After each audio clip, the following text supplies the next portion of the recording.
ജീവപര്യന്തം തടവുകാരൻ എന്ന മട്ടിൽ പിന്നീടുള്ള പരിഗണന ഇയാൾക്കുണ്ടായാൽ അത് വലിയ അപകടമാണെന്ന് തന്നെ എനിക്ക് തോന്നുന്നത്. ഒന്ന്, എത്ര ക്രൂരമായാണ് സൗമ്യയെ കൊന്നത് എന്നത് നമ്മൾ ആവർത്തിച്ച് ഓർത്തു പോകേണ്ടതുണ്ടല്ലോ. മലയാളിക്ക് അത് ഓർമ്മയുണ്ട്. അതുകൊണ്ടാണ് ഇത്രയും വളരെ പെട്ടെന്ന് കേരളം മുഴുവൻ ഒരുമിച്ച് ഞെട്ടിയതും ആ കരുതലെടുത്തതും. സൗമ്യയുടെ താടിയല് പൂർണ്ണമായി തകർന്നു പോയിരുന്നു. 13 പല്ലുകൾ തകർന്നു പോയിരുന്നു. ഒരു പല്ല് വയറ്റിലെത്തി. അതെന്തൊരവസ്ഥയിലായിരിക്കും എന്നൊന്ന് ആലോചിച്ച് നോക്ക്.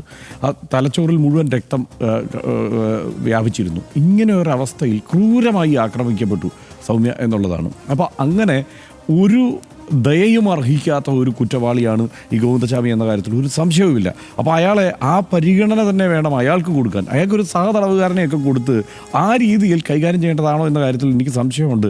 വേണമെങ്കിൽ ഒരു ഏകാന്ത തടവിലേക്കൊക്കെ മാറ്റാൻ ജയിലിന് കഴിയില്ലേ, അധികൃതർക്ക് കഴിയില്ലേ എന്നെനിക്കറിയില്ല. ഇനി അതിൻ്റെ നിയമവശങ്ങൾ നോക്കണം. വേറൊരു കാര്യം, ഇയാൾ അവിടെ നിരന്തരം കുഴപ്പക്കാരനായിരുന്നു. 10 മാസം അധികം തടവിന് വേറെ ശിക്ഷ ജയിലിലുണ്ടാക്കിയ കുഴപ്പങ്ങൾക്ക് അയാൾക്കെതിരെ വിധി വന്നിട്ടുള്ളതാണ്.